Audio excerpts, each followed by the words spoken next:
natin ng heart. Ang wala natin matutungtungan. Dahil tayo po ay makikinig sa Diyos. Amen? Amen. Ang salita po ng Diyos ay Diyos. Ang sabi po ng John 1:1, in the beginning was the Word. In the beginning was the Word. And the Word was with God. And the Word was God. Eh once na ipinilitan na po, nabibitawan na po ang magkasalita niyo sa harapan, kahit hindi po ako nagsasalita, let us give all respect. Amen? Kailangan makinig po tayo kasi tayo yung mga anak ng Diyos. Dapat ang tatay nagsasalita, dapat behave ang lahat. Amen po ba? Kapag hindi po nag-behave ang lahat, may palo. Amen, di ba ganyan ang tatay? Amen? Amen. Para po madisiplina. Amen? So, praise God. So, mga kapatid, wala na pong mag-uusap. Please, yung mga cellphone dapat, naka-off. Wala na pong mag-uusap. Wala na mag-uusap. Walang nilina-lina, walang nilina-lina sa pagkakanan. Ayos po sa kanila. Amen. Amen. Praise the Lord. Kaya po na sinabi ko last Sunday na lahat po ng tao ay nilalang ng Diyos. Amen. Amen? Lahat po. Genesis 1:1, in the beginning, God created the heavens. Heavens, dahil meron 3 kinds of heavens. The heavens and the earth. Okay, lahat po na nasa lupa, nasa langit, even the third heaven ay ang Diyos po ang lumikha. Amen. Amen. Ngayon, yung lahat po nasa lupa, tayo po ay sa lupa. Amen po ba? Okay.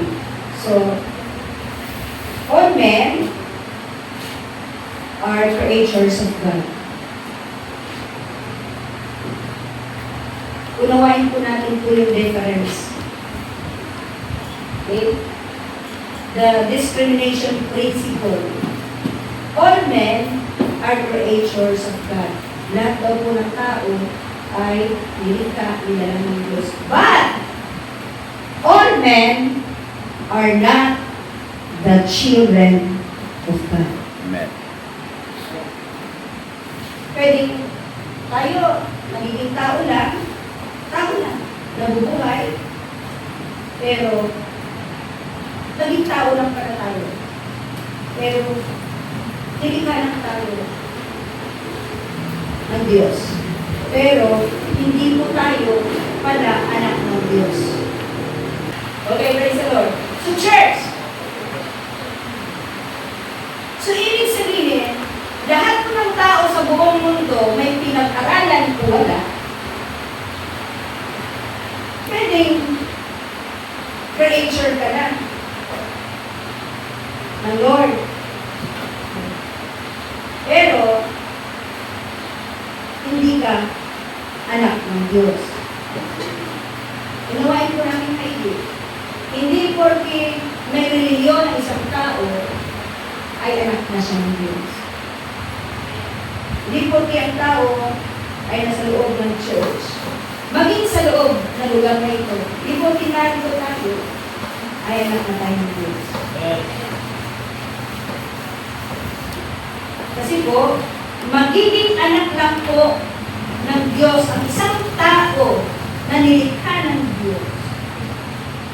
Dahil alam niyo po mga kapatid, pwedeng, oo, reliyon ka, iisa lang ang Diyos, tama, amen. Wala pong dapat pagtalunan niyo. Iisa lang ang Diyos. At yung Diyos na yan ay Diyos ng lahat. Amen. Amen. Yung Diyos mo na yung tama.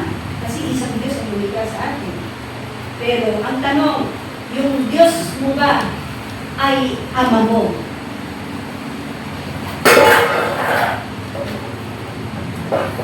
Hello? ang mahalaga sa buhay. Yung Diyos na kinilala mong isang Diyos, ay ama mo ba siya? Kasi, pag ama mo siya, anak ka niya, ang anak, mayroong karapatan sa kayamanan ng ama. Hello? Pero yung nilalang lang, na hindi nagiging anak, walang karapatan yung nabubuhay siya sa sarili niya. Wala siyang sambahiyan, wala siyang ama. Kaya ang buhay niya, dahil wala siyang ama, walang gumagabay sa kanya. Amen! Amen. At ang kanyang kaisipan, akala niya ligtas siya kasi nga, buhay siya. Diba?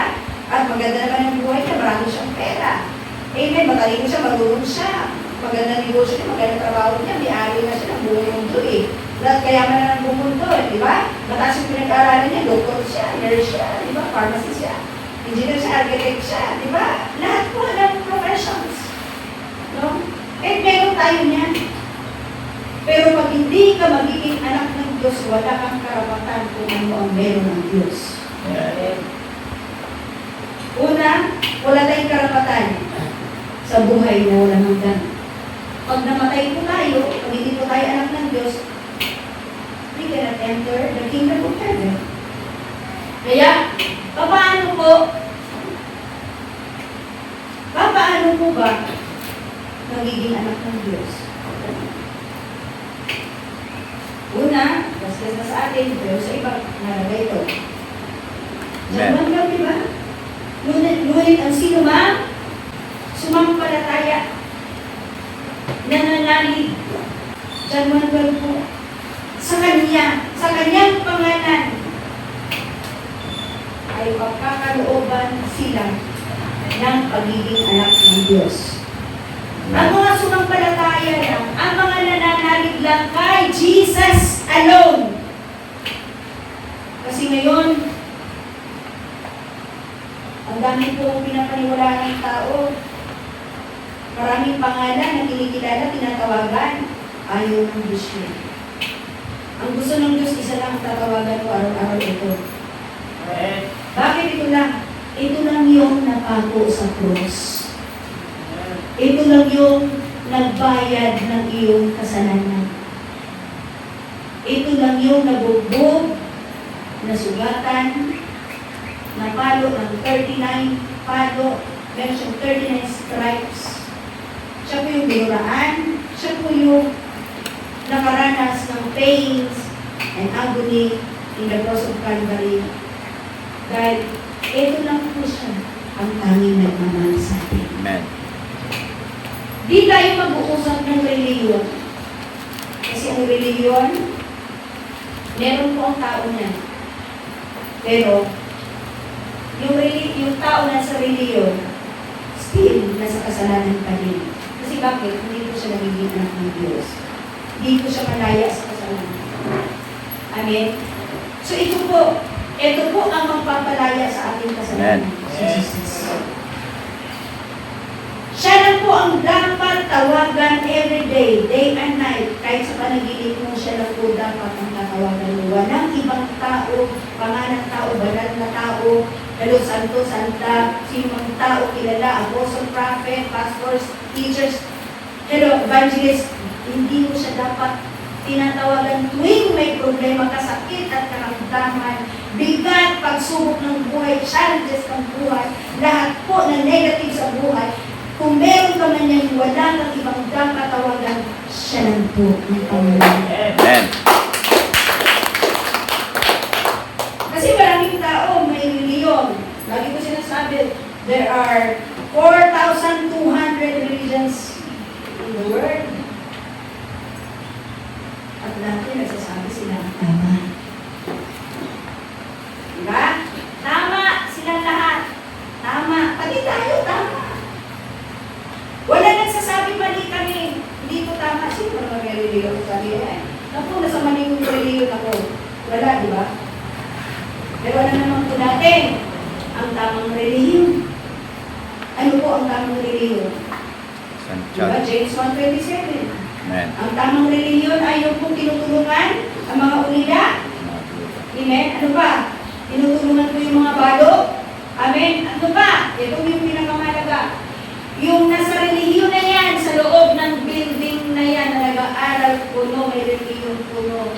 sumasamba ko, Lord. Dapat yung nasa loob ng worship place nila, ito po ang malaga, mga kapatid, ha? Kasi tumutulungan sa mano, tumutulungan sa mga ulila. Amen? Kasi mabagin ka nga. Pero ito po nakakalimutan ng marami. Dapat, kung may reliyon ka, ito ka sa harapan ng Diyos. Iniingatan mo ang buhay mo na hindi ka mahawa sa kasamaan, sa kasalanan ng mundo. Amen. Yan ang tunay na reliyon. Kasi tama natin eh. Wala naman nagsasabing mali, di ba? Okay, pero ang nagpo-proof na ikaw ay tamang reliyon na sa tamang reliyon ka, yung buhay mo araw at gabi, kahit natutulog ka, anong ginagawa mo, dapat iniingatan mo yung sarili mo na hindi ka nabubuhay sa kasalanan. Amen. Yan ang tamang reliyon. May reliyon ka, para mura ka naman. Sinungaling ka. Kanaway ka, sismosa ka, magnanakaw ka, may kabit ka, nagigiapit ka. Amen? Nabubuhay ka sa bisyo. Wala po.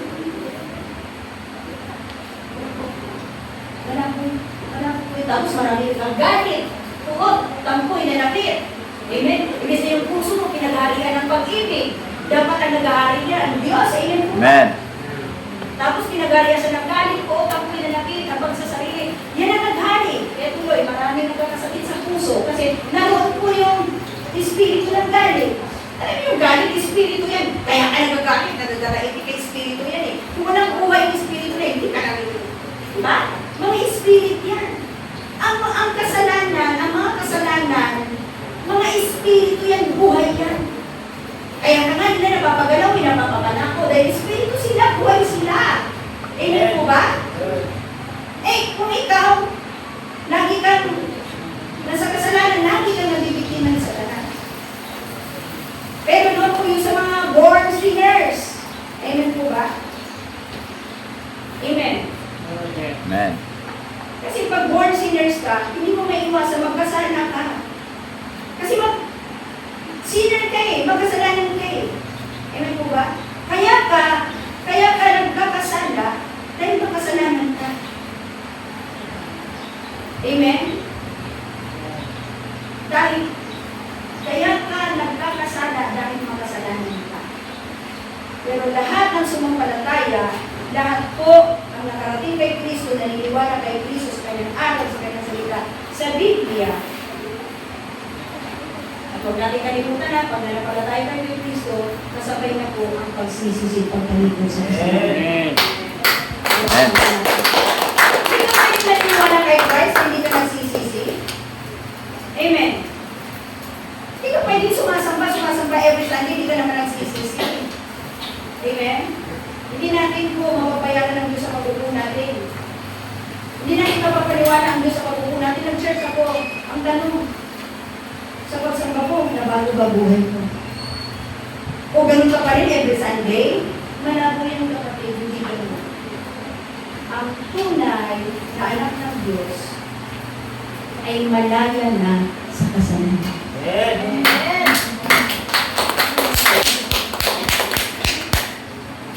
Nanaman po ba natin, church? Amen. Kaya, sikapin po natin mga kapatid na hindi po na po tayo nabubuhay sa kasalanan. Opo, tama po yun. Nagkakasala, tama po yun. Ikaw ay hindi na makasalanan, nagkakasala ka na lang, pero hindi, yung kasalanan hindi mo sinasadya. Kasi ang kasalanan, lifestyle niya ang gumawa ng kasalanan, magsalita ng masama, mag-isip ng masama. Lifestyle niya yun eh, araw at gabi. Ginagawa niya yun. Pero, ang makasalanan na pinalaya na ng Diyos, nagkakasala na lang na hindi sinasadya. Amen po ba? Amen. Aksidente na lang po ang paggawa ng kasalanan, hindi sinasadya. Pero hindi na po natin lifestyle ang paggawa ng kasalanan. Amen. Alam po ba natin, church? Amen. Kaya nga may 1 John 1:9 eh. Kapag tayo nagkasala, dapat ang Diyos, kung tayo po ay humingi ng tawad sa Kanya, tayo patatawarin, dapat ang Diyos tayo patatawarin. Amen. So hindi na po tayo makasalanan. Ang tawag sa atin, nagkakasala na lang nang hindi sinasabihan. Yung nabigla ka, yung, diba? Yun na lang po tayo, pero yung lifestyle natin everyday, nagmumura ka, nagsisinong ka, kapatid mo na po yun, hindi ka pa anak ng Diyos. Kasi ang anak ng Diyos ay hindi nagpapatuloy sa pagkakasala. First John 3:8, ang mga nagpapatuloy sa pagkakasala ay kampon ng Diablo. Eh kung ngayon, church ka ng church, tapos sa kasalanan ka pa rin, ay, makakampon ka pa ng Diablo. Amen? Ano po natin, church? Amen. Parapakan po natin si Lord. So, huwag po tayo mag-alala kung lalagpas po tayo sa oras. Praise the Lord. Okay? Atin po ngayon, gusto ko matapos po yung ating topic na the parable of the pearl. Pearl. In Matthew chapter 13 verse 45, ang sabi po ni Jesus, si Jesus mismo ang nagsasalita. Again, the kingdom of heaven is like a merchant looking for a fine pearl. When he found one of great value, he went away and sold everything he had and bought it. Sa Tagalog, gayon din naman ang kaharian ng langit ay tulad ng isang mga ngalakal na naghahanap ng magandang perlas. Verse 46, at napakatagpo ng isang mamahaling perlas ay umalis at ipinagbili ang lahat ng kanyang ali-alian at binili iyon.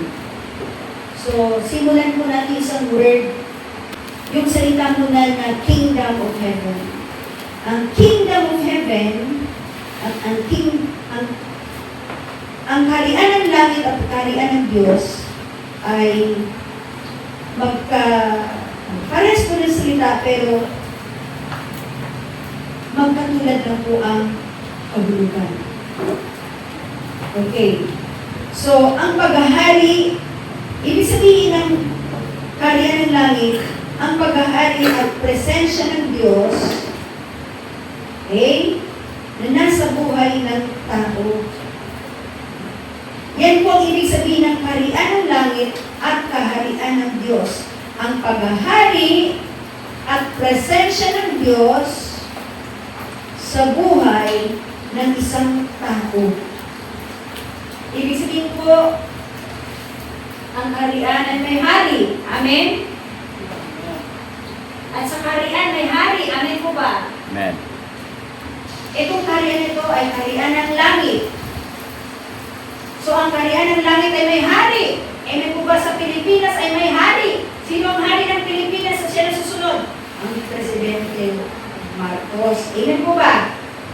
Okay. So, ang hari na yan, ang mga hari sa lupa, meron silang mga batas, meron silang utos, mga ikapangyarihan. Amen po ba? Ganon din po sa kaharian ng langit. Amen po ba? Merong batas, merong kapangyarihan ng Diyos sa buhay mo, merong pong utos ang Diyos sa buhay mo. Dahil siya ang tinilan ng hari. Amen po ba na mga natin, church? Okay? So, mga kapatid, kung gusto niyo po marinig yung ibang mga napag-aralan po natin, mag-subscribe po kayo sa YouTube ni Brother Sandy. Sa Aklat ng Matthew, chapter 22, verses 1 to 14, meron pong isang hari. Okay, pasahin nyo lang po, ikukwento ko na lang po ang oras natin. Meron pong isang hari na nag-prepare po siya ng handaan sa kasalan ng kanyang anak na lalaki. Okay? Yung hari na yon ay meron na pong inimbita Okay? Ang kaharian ng langit ay katulad ng isang hari na naghahanda, handaan para sa kasalan ng kanyang anak na lalaki. Amen. Yun po, tulad po ang kaharian ng langit sa kasalan. Ngayon, church, itong hari na ito, pinalabas niya, ang sabi niya, puntahan ninyo ang mga inanyayahan. So, nagpunta yung mga alipin, in-invite nila, kasi una nga po silang inanyayahan. At ang Diyos po, ang hari mismo, ang nag-invite. Kaya lang, hindi sila dumalo. Hari na nag-invite niya, pero hindi dumalo. So, ang ginawa ng mahal na hari, nagutos ko siya ulit ng mga set of servants.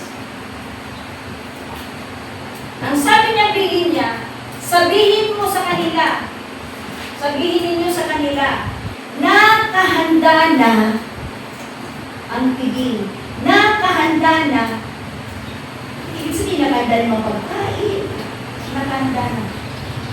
Nakatay na ang baka, nakapatay na ang mga matatabang hayop. Sabihin ko sa kanila, nakahanda na. Ayan na, nung nagpunta po yung mga servants, hindi nila pinansin ang invitation ng mga servants. Alalahanin ninyo, ang mga servants na utusan lang, pero ang nag-invite, hari. Amen. Anong ginawa ng mga naimbita? Hindi sila pumunta, bagos, yung isa nagpunta ng bukid.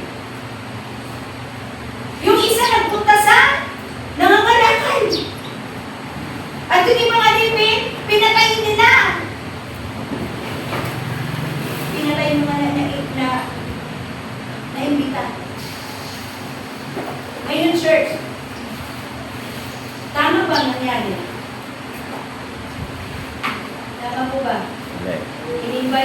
In-invite sila pero hindi pinapapansin ang invitation. Take note, ang kaharian ng langit ay nanantulad po yan sa piging, sa kasalan, sa kasalan. Ngayon, anong ginawa? Hindi pinansin. Alam niyo, church,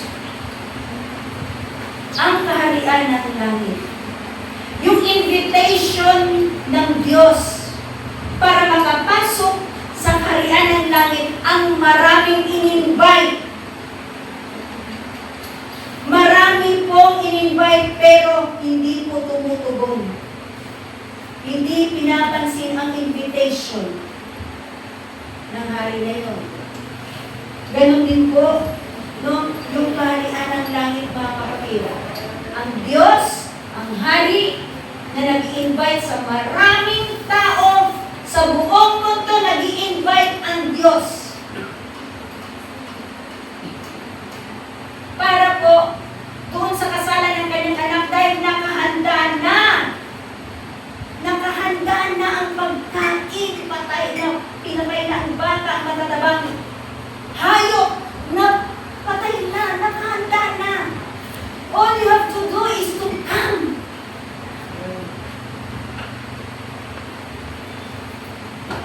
Para ka kumain. Pero, inayawa ng marami. Ano ni church? Ganun din po sa gawain ng Diyos. Marami pong pinabot, in-invite, no? Marami nakarinig sa daan. Marami pong pinakatok dyan sa mga bahay-bahay. Kasi mga servants po yan, nautusan po yan ng Diyos para anyayahan ka sa kasalan, anyayahan ka sa kaharian ng langit. Para makapasok ka ng langit at pagarihan ka ng Diyos. Pero, ang marami po sa tao, tumatanggi. Hindi pinapansin yung paanyaya ng Diyos na pumasok at makapasok sa kanyang kaharian. Saan? Bakit sila tumanggi? Dahil iba yung nasa puso nila. Kailangan nila pumunta sa bukid. Kailangan nila mga lakal. Ganyan ang maraming tao, kapatid. Once na in-invite mong sumamba, once na in-invite mo magbasa ng Biblia, once na in-invite mo sa gawain ng Panginoon, notice nyo, maraming tumakandi. Di nila pinagpapansin. Hello? Bakit? Ang nasa puso nila, paano sila pumunta ng bukid para magtanim, umani. Hello?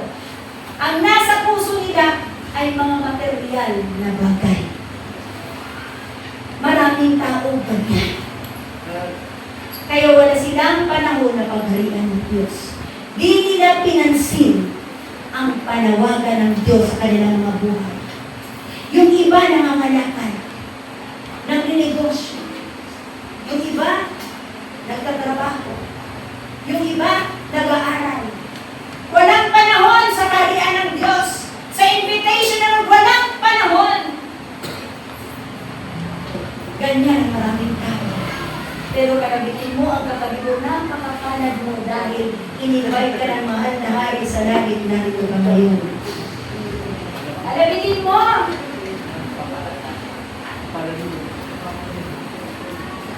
Amen! Hindi aksidente kung bakit ka narito. Ayaw ng Diyos na meron ka ng reliyon, pero wala kang good relationship sa Diyos, mali. Ang marami merong reliyon, pero walang good relationship sa Diyos. Amen po ba? Hindi kailangan ng Diyos ang ating reliyon. Ang kailangan ng Diyos ay yung ating good relationship sa Diyos. Amen.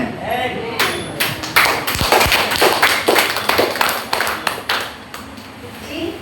Tingnan nyo. Tingnan nyo. Pag linggo, mas puno yung SM. Robinson. Sabungan. Ang pasyanan sa bungang. Di ba? Wala silang panahon. Di nila pinagpapansin ang kaharian ng langit. Yung hari na nanawagan, yung Diyos na nanawagan sa kanila. Kasi kapatid, nakahandaan na ang kakainin. Ewan po ba? Nakapatay na ang baka, patay na ang mga matatabang hayop. Alam nyo, pagkatapos, anong nangyari? Nagalit ang hari. Anong ginawa ng hari na nagalit siya dahil tinanggal, hindi pinagpapansin, hari siya eh. Nasasakupan ko kayo, hari ako sa inyo, tapos sinanggan mo ako, ay, huwag mong galitin ang hari. Amen. Nasa kapangyarihan niya ang lahat. Kapag ginalit mo ang hari, naku, manginig ka na. Ano nangyari, church? Pinuntahan yung lugar na yun, pinagpatay niya lahat. Pinagpapatay-patay niya lahat. At sinulog ang lugar na yun na tumulong. Church, pag hindi tayo tumutugon sa panawagan ng Diyos,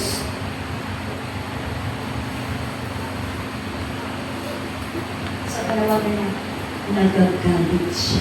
Amen. At pag nagagalit ang Diyos, lumilin doon. Amen. Nanginginig ang mga bundok, ang lupa ay nabibiyak. Bumabagyo. Nasa Biblia po yan. Amen. Hindi lang natin alam lahat, di kasi tayo nagbabasa ng Bible. Kaya it's fine to read our Bible. Amen. At hindi lang po yun. Pag hindi lang siya nagagalit, nanunod na siya. Sa panahon ni Noah, nung ang tao ay tuloy-tuloy sa kasalanan, walang tigil sa pagmumura, pagsinungaling, panakway, magsipanirang puhit, sismis dito, sismis doon, pagnanakaw, pagpatay, pagdanan ng dugo, di ba? Ganon. Sabi niya, inyo, nagsisisi ang Diyos kung bakit nalilalang ang tao. Pag ang tao na sa kasalanan, nagsisisi ang Diyos kung bakit ang tao na yan ay ginawa na. Genesis chapter 6. Nakita niya na ang tao ay wala nang iniisip kundi ang kasamaan. Ang sabi na ikinalulungkot ko sa panahon ni Noah, Genesis chapter 6, read your Bible. Ang sabi na ikinalulungkot ko, bakit ko nilalampa ang mga taong ito? Sa mga taong ito, si Noah lang ang matuwid, nag-iisa. Out of billions of tao sa buong mundo, si Noah lang talaga ang nakakuha, nakakapture ng puso ng Diyos. Amen. Ang sabi niya, ikinalulungkot ko, hindi ka. Kung nalungkot siya, sabi niya, tinipulit ko ang tao sa daigdig. Church, kapag tayo nasa kasalanan, nalulungkot ang Diyos. Pwede ka niyang lipunin. Amen. Pwede ka niyang iwanan. Pwede ka niyang alisan sa buhay mo. At kung aalis ang Diyos sa buhay mo, sino ang malapit? Dalawang puwersa lang sa daigdig. Ang pag-iiral, masama at mabuti. Ang Diyos ang mabuti, sisitara sa masama. So siya ang hahari sa iyo. Siya ang maghahari sa iyo. So church, tingnan nyo, hindi tumugon. Alam nyo, biblically, ang unang in-invite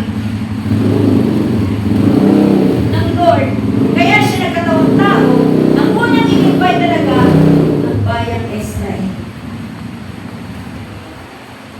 Kaya po nagkatawang tao si Jesus Christ para sa bayang Israel. Dahil ang bayang Israel ay po ang lahi ni Abraham, Isaac at Jacob, ang pinili ng Diyos. Amen. Abraham is the father of faith. At itong lahi ni Abraham, ito po talagang pinuntahan ni Jesus Christ. Kaya lang, hindi tumugon, hindi pinagpapansin, bagkus pinagpapatay ang mga propeta. At sa kaululihan, pinatay nila si Jesus Christ, ipinako sa cross. Kaya ang sabi ko ng hari, pumunta kayo sa lansangan, mga alipin. Tawagin nyo lahat, aliyanin lahat, ang sino mang masumpungan. Alam nyo, nagpunta ng mga alipin sa lansangan. Talin mga kapatid, pumunta naman po lahat ng na-invite. At sa pagpunta naman lahat ng in-invite, ang ganda na sana nung nandula sila lahat. Kaya-kaya na po sa mga kumain na nandaan. Bago po makalito, di ba ang sabi ng hari, sabihin niyo sa kanila na handa na ang pigil. Nakahanda na ang lahat. Lahat ng blessing sa kanila. Again, napatay na ang baka, napatay na katatabang ng Diyos. Bago siya nananawagan, nakahanda na ang handaan. Amen? Nananawa po, bago po nilikha ng Diyos ang tao, God created first the heavens and the earth and everything na nasa mga ito. Nilikha ng Diyos ang dagat para source ng mga isda. Amen? Para makain ng tao. Nilikha ng Diyos ang lupa para source ng mga pananim. Para may makain ng tao. Amen? Amen. Lahat ipinubay ng Lord. Gumawa siya ng mga stars, gumawa siya ng sun, moon, para may sa araw meron pong tatanglaw sa tao. Amen po ba? At sa gabi meron tatanglaw sa tao. Yung buwan, amen po ba? Amen. And on the sixth day, God created man according to His image. Genesis 1:26. See? Napansin niyo po? Bago po kinreate ng Diyos ang tao, kinreate niya muna ang lahat ng pangangailangan ng tao.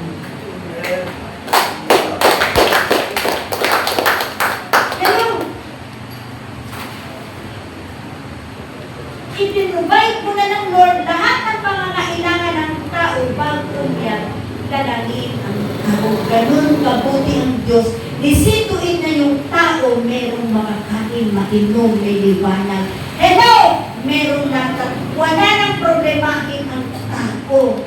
Amen! Ang kaharian ng langit nasa kasalan po, ang hari ay nag-i-invite. Wala po yung pagkakaiba ng kapatid. Lahat po, bago po tayo inayaan ng Diyos sa kanyang harian, bago tayo tawagin ng Diyos, alam niyo po ba, nandyan na lahat, well provided na ng Lord, lahat ng ating pangailangan, lahat ng papasok sa harian ng langit, lahat ng lalapit sa Diyos, lahat ng manampalataya kay Kristo, huwag kayong mag-alala, lahat ng pangailangan natin, nakahanda na! Nakahanda na! Alam nyo, kung bakit marami pa rin mahihirap, marami pa rin gapos sa sakit ng karamdaman, marami pa rin pong gapos sa pain, sa agony, kalungkutan, kabiguan, hello! Sa anxiety, sa depression, marami pa pong nakagapos dyan sa mga kung ano-anong nakagapos sa buhay. Pero ang sabi ng Diyos, nakahanda na. Tumugod ka na lang sa panawagan ko para yung prepare ko na lahat para sa iyo ay ma-enjoy mo. Hello? Ang sabi ng Proverbs 10 verse 6, ang nasa ulo daw po ng matutuwid ang mga pagpapala. Nasa ulo ng matuwid ang mga pagpapala. So ang pagpapala matuwid, nasa ulo mo. Kapag susunod ka sa Diyos, isa-isa po yung bababa. Nakahanda na. Kaya lang, hindi sila available. Hindi nila pinagpapasid. Kaya, hindi nila na-enjoy yung kapayapaan. Ang buhay ng tao magulo. May pinag-aralan o wala. Hello? May kayamanan o wala, magulo. Kasi nasa magulong mundo po tayo. Amen? Ngayon, kaya kainanihan ng Diyos sa kanyang kaharian, dahil nakahanda na ang pagpapala mo, tumugod ka na. Kalabitin mo kagabi mo, tinatawag ka ng Diyos, tumugod ka na. Amen. Hello? Huwag nating pahirapan kapatid. Sumunod lang ng sumunod, ng sumunod, ng sumunod lang sa Diyos. Dahil yung pagpapala ng matuwid na sa kanyang puhunan, isa-isa po yung bababa kapag nakasunod ka sa Diyos.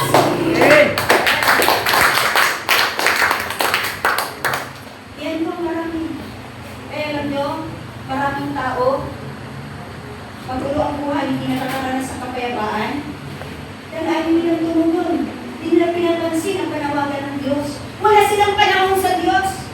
Hello? May reliyon sila, pero walang panahon sa Diyos. Walang good relationship sa Diyos. Amen? Dito mo tugon sa panawagan ng Diyos. Kaya tuloy, yung nakahandang pagpapala na para sana sa kanila, ma-enjoy nila, makuha nila, hindi nakarating sa kanila, parado, bakit? Hindi nila pinapansin yung panawagan ng Diyos. Amen? Alam niyo, huwag na natin pabigatin ang buhay natin. Kahit may pinag-aralan ka kung wala ka sa Diyos, mabigat pa rin ang buhay. Pilan nyo yung mga mayayaman? Ang mga mayayaman, maraming gwardiya yan. Pero, nahirapang matulog yan. Natatakot pati yung gwardiya niya, patayin siya. Nakawin yung kayaman. Pero tayong mayaman sa Diyos, hindi mayaman sa mundo, pero mayaman sa Diyos. Yan ang meron tayo. Pag mayaman tayo sa Diyos, dahil anak kayo ng Diyos, isang hingin natin na nilibigay ng Diyos yan. Sasandal ka lang sa isang wave na sabing tulog ka na. Pero mayayaman kasama na iba, hindi, kahit nag-inom ka ng sleeping pills, di ba rin nakakatulog? Kasi, meron lang po silang kayamanan sa lupa, pero wala silang kayamanan sa langit. Amen? Panalo ka na. Kahit wala kang gaano kayamanan dito sa lupa, pero ang kapayapaan nag-ahari sa'yo. Amen! Sa'yo. Amen? Kahit konti lang meron ka, pero masaya ka, may joy ka, ay, ang saya talaga ng buhay. Alam nyo, para sa atin ang kapayapaan, nakahanda ng kapayapaan, nakahanda ng kagalingan, nakahanda ng himala, ang pagpapala, nakahanda ng lahat ng mabuting bagay para sa atin, para sa maraming tao, kaya lang hindi nila buhay nila na-enjoy dahil wala silang panahon sa Diyos. Nakahanda na ang lahat! Sabi ng hari, nakahanda na ang lahat. Itong lahat na ito, nasa hari, hindi mo na dapat hinahanap pa. Sumunod ka na lang, mapunta yan Amen. sa'yo. Amen. Dahil kasi minsan, mabaga tayo sumunod. Nag-iisip pa, ay, meron kasi meron kasi, sige, huwag mong pansinin ang hari. Tingnan natin. Huwag mong pansinin ang hari. Pag nagalit ang hari, anong ginawa ng hari na yun? Pinagpapatay niya ang lahat at sinunod ang lugar niya. Huwag natin ginagalit ang Diyos. Amen. Bagamat sa side A, mapagmahal siya, pero nagagalit din siya. Kaya mga may lindol, may mga salot, may mga sakuna, ay nagagalit ang Diyos. Baka may lindol sa buhay mo ngayon. Baka may mga sakuna sa buhay mo ngayon. Hello? May shaking pa sa buhay mo? Tingnan mo. Baka hindi pagsubok yan. Chastisement yan pag didisiplina. Anong pinakaabot po natin dito? Huwag natin i-miss yung nakahanda na mga pagpapala para sa atin. Una dyan ang pagpapala, yung buhay na walang Amen. hanggan. Amen! Kunin mo ang buhay na walang hanggan. Kunin mo ang kapayapaan. Kunin mo ang provision ng Lord, ang healing ng Lord. Kunin mo ang lahat ng good things from the Lord. Kunin mo lahat. Nakahanda na yan lahat para sa iyo. Ang gagawin mo, susunod ka na lang ng tutuhanan ng Diyos. Problema sa atin, bagal natin sumunod. Nakahanda na lang natin. Hindi, yan mo church na yun kasi kailangan kong bayaran yung tuition pinanganak ko bukas. Naka-Lord na nga yan eh! Naghanda na nga yan para sa anak ko! Ang gawin mo, sumunod ka, sumunod ka! Amen po ba? Amen. Huwag kang magtiwala dyan sa kakayan mo, sa karunungan mo, sa tinapos mo, huwag mong ipagmayabang yan, huwag. Kahit ikaw pa ang may-ari ng buong mundo, lahat ng pilak at ginto, lahat ng kayamanan si Katanyag ka, huwag mong ipagmayabang yan. Magmamayabang ka lang sa buhay na ito kung kilala mo ang Diyos sa buhay na ito. Amen! Hello? Kahit may tinapos ka, kapatid.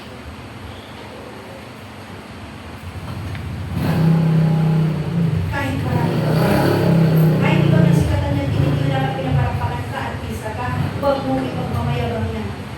Dahil hindi interesado ang Diyos dyan, meron siya nila sa kanyang gagawin niya. At walang mayayabang na pupunta ng langit. Amen. Lahat mayabang na sa impyerno. Amen? Pag mong ipagmamayabang anong meron ka, kahit kagandang lalaki, kagandang babae, huwag mong ipagmamayabang. Wala tayong ipagmamayabang sa buhay nito. Ang ipagmamayabang po natin si Jesus sa buhay natin, yung ginawa niya sa atin sa buhay. Ipagbabago niya sa atin sa ating mga buhay. Alam mo ba natin, church? Alam mo, mga kapatid, yung tao pinapahirapan yung sarili niya.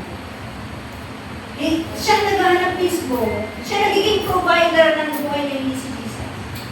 Dapat sa buhay na ito, lagi natin dinideklara sa buhay natin na hindi tayo provider ng ating pangailangan. Si Jesus ang provider eh. Pag sinabi mo ikaw provider dahil meron kang natapos, ang ganda ng tinapos mo, nagmamayabang ka mo. Ano, di ba? Ano, yung ating topic, you must be poor in the spirit. Poor! Dapat aminado ka sa harapan ng Diyos. Aminado ka sa harapan ng Diyos na kahit meron kanyang aminado ka na galing sa Diyos natin. Amen. Amen. Kahit parang yan, buhay mo, masarap ang kinain mo, huwag kang magpamayabang. You must be poor in the spirit. You must be grateful in the Lord. Dapat magpapasalamat ka palagi sa Panginoon. Amen. Amen. Nalaw po ba natin, church? Lahat natin ang kilig natin sa buhay. Wala kayo dapat yung pag-inaki. Ano po ba natin, church? Alam nyo, yung mga salitang ito, kasi Bible reader ako. Pinagkaroon ako ng magandang negosyo. Nagkaroon ako ng magandang trabaho. Hindi ako nagmamalaki. Hindi ko po sinasabi. Wala. Ang alam nila, I am just an ordinary medical secretary. Assisting 15 doctors in PGH. Yun lang. Pero hindi nila alam. Kasi hindi na natin pwedeng magmayabang dahil yung business natin, anumang business na meron tayo, kahit kaano kaganda yan, biyaya na ng Diyos yan sa'yo. Hindi mo dapat pinagmamalaki. Kahit yung tinapos mo, hindi dapat pinagmamalaki. Hello? Hindi nila alam. Walang dapat ipagmamalaki. Dahil pag ipagmamalaki mo yun, mawawala ang anointing mo, mawawala ang pagsama ng Lord sa buhay mo. Amen po ba? Kahit magaling ka. Magaling ka, mangaral, magaling ka, mag-awit, magaling ka, mag-drugs, mag-gitara, magaling ka. Huwag mong ipagmamayabang yan, ipagmamayabang mo ang Diyos sa buhay mo rin. Kaya kanya ng talent. Amen. Walang dapat mayabang sa buong daigdig. Ang mga mayayabang wala sa Diyos yung normal sa kanila. Bakit? Wala sila sa Diyos eh. Na kay Satanas sila, isa Satanas na makayabang niya. Amen? Tinumuhan ng pride, kaya ba siya nagiging Satanas, Diablo, Lucifer yan sa langit eh. Amen? Ano po ba natin, church? Amen. So church, before I will close, huwag po nating hayaan yung invitation ng Diyos sa atin na pumasok sa kaharian niya, pumasok sa kaharian ng Diyos, huwag nating tanggihan. Hello! Pansinin po natin, amen po ba, at huwag mong hayaan habang nabubuhay ka dito sa lupa, habang may hinga ka, pumipintig ang puso mo, pumipintig ang puso mo, huwag mong hayaan, hindi ka pinaghaharian ng Diyos. Kapag pinaghaharian ka ng Diyos, nothing to worry. Why? Nakahanda na ang lahat ng pagpapala, himala, tagumpay, gagalingan, amen po ba, kaganakan, kapayapan, para sa iyo lahat yan, nakahanda na. Amen. Pero kahit marami kang pera, kung hindi naghahari sa iyo, Diyos, magduro pa rin ang buhay mo. Pero kung nasa Diyos ka, marami kang pera, purihin ang Diyos. Hello! What a lie. Amen po ba? Amen. So, ano ibig sabihin? Uunahin mo ang Diyos, paunlakan mo ang invitation ng Diyos, bigyan mong pansin ang panawagan ng Diyos sa buhay mo. Amen. Bigyan na palaging pansin si Lord, ha?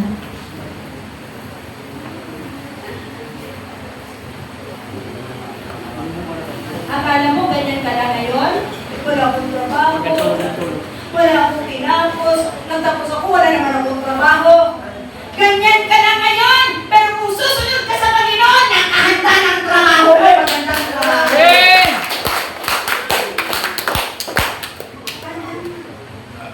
Kahit may sakit at karamdaman ka, pag nakasunod ka sa Panginoon, right time ang kagalingan. Nakahanda na para Amen. sa iyo. Para sa iyo yan. Para sa iyo ang lahat ng iyong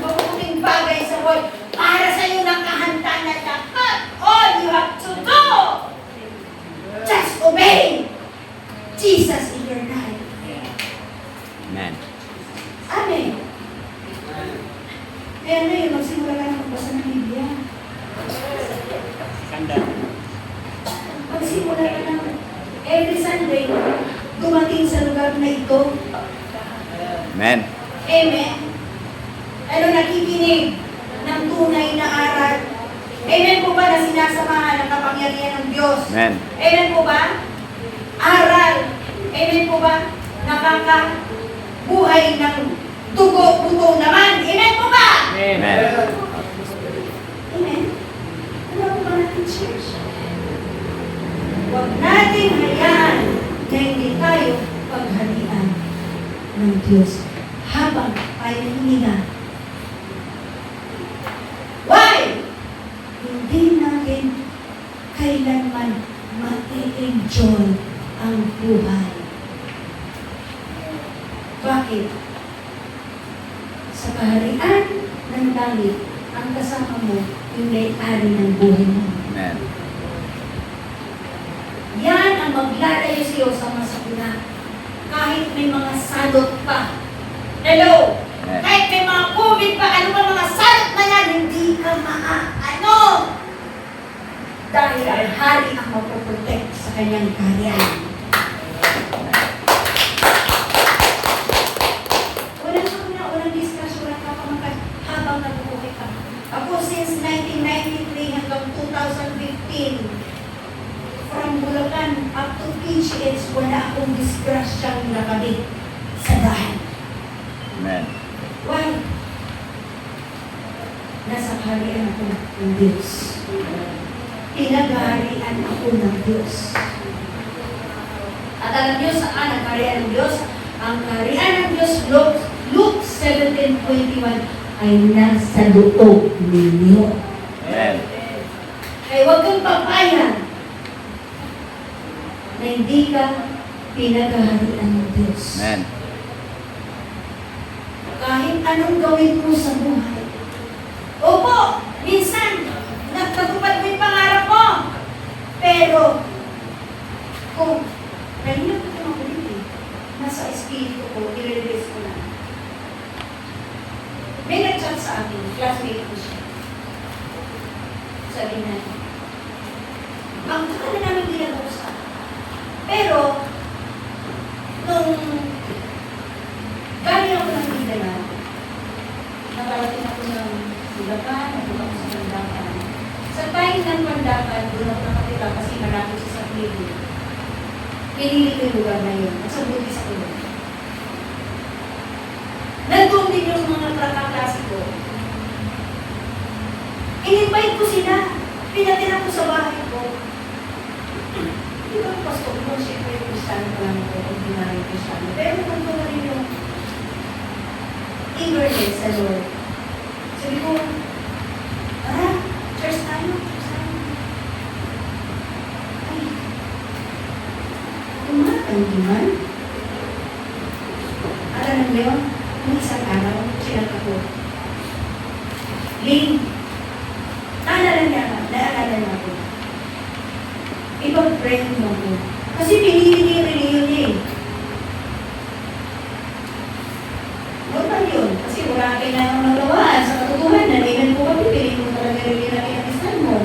Pero kung magbabasa ka ng Biblia, sabi ko sa iyo, hindi mo na pipiliin yung kinagistan mo eh. Amen. Kasi, ang katotohanan magpaparaya sa atin dyan, 8:31 to 32. Sabi niya, Ding, ipag-pray mo ako. Pagkukuha ko lang ng biopsy ko, may breast cancer ako. Invite ko siya. Pero hindi siya nanatili sa invitation, tinanggihan niya, nanatili siya sa religion niya. Okay. Ngayon, may breast cancer siya, naalala mo ako. Alam niyo, ang mga sumasampalataya, sabi ng John 3:36, ang mga sumasampalataya ay magkakaroon ng buhay na walang hanggan. Amen. Ang hindi sumasampalataya ay mananatili sa kanya ang buot ng Diyos. Upo, ngayon, in-invite ka sa karya ng Diyos. Ayaw mo. Okay lang, enjoy ang buhay, trabaho, negosyo, okay lang, life must go on. Ganun lang.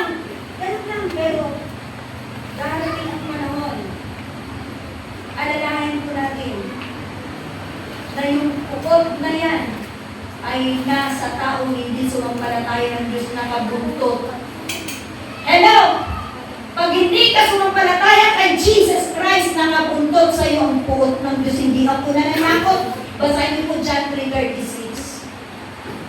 Mananatili sa puot. Opo, buhay ka kayo, masaya ka, nakakapag-party-party ka, napupuntahan mo ang gusto mo, nagagawa mo ang gusto mo, you're enjoying because you're professional. Opo, na ma-enjoy mo yan, pero huwag mong kalimutan na ang puot ng Diyos na nanatili sa iyo yan. Darating ang panahon, yung puot ng Diyos, magkakaroon ng latan.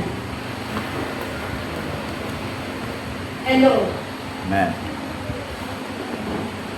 May cancer siya. No, naalala niya ako. Kasi alam niya, nagpapastor ako. Amen? May pagkakaiba talaga. Ang sa Panginoon, at wala sa Panginoon.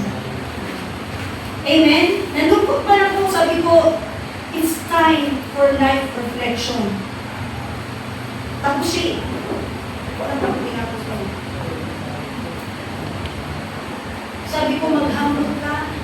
Magbasa ka ng Biblia dahil lahat ng solusyon ng problema ng tao sa buong daigdig, mga national, ano man yung aspects ng buhay, ang solusyon po nasa Biblia ang lahat. Pero hindi po nababasa po ang Biblia ng lahat. Bakit? Tumaki po tayo sa reliyon na hindi naman po tayo sinasabi, magbasa ka ng Biblia. Pag-uwi natin, bahala ka sa buhay mo kung babalik ka sa church nito. At ito maganda. Alam niyo ba yung reliyon na yan? Inalis na sa kanila ang pangunguna sa paghahari ng Diyos. Ibinigay na po sa ibang bansa na namumuna. Basahin niyo po yan sa Matthew chapter 20. Inalis na sa kanila. Di ba? Nagalit yung mga Pariseo, yung matatanda ng bayan dahil ang pinapatukunan ni Jesus Christ sa talinghaga ay parang sila. Nagalit sila. Dahil inalis na sa kanilang relihiyon, ang paghahari ng Diyos, inalis na ng Diyos at ibinigay na po sa ibang bansa na nagbibigay ng bunga. Amen. Amen? Kaya alam nyo, marami na pong umaalis sa relihiyon na pinag-isa natin dahil para may relihiyon nga, namamatay ka na, nagmumura pa rin. Matthew 5:22, sinasabi mo sa kapwa mo, UL ka. Ano yung sabi ng UL? Buang, sira ulo, sira tuktok. Di ba, may mga mag-anak pa yan, mga GGO, tarantaran. Lahat yan, mga bad words. At pag nagmumura ka, sabi ng Matthew 5:22, pupunta ka ng impyerno. Maraming professionals, pero hindi na mo. Pinag-aralan nila dito lang sa lupa, pero mas na pinag-aralan sa langit. Mas okay po yung kahit wala kang gaanong pinag-aralan dito sa lupa, mas marami kang pinag-aralan sa langit. Yan ang pinag-aralan sa langit. Yun po yung magdadala sa'yo sa langit. Amen. Yun po yung mag-eternal eternity. Amen po ba? Amen po ba natin? Amen. Alam mo, nasa one pa lang tayo ng kingdom. First, kingdom of heaven, kingdom of God. Wala pa po tayo doon sa mga nangangalakal.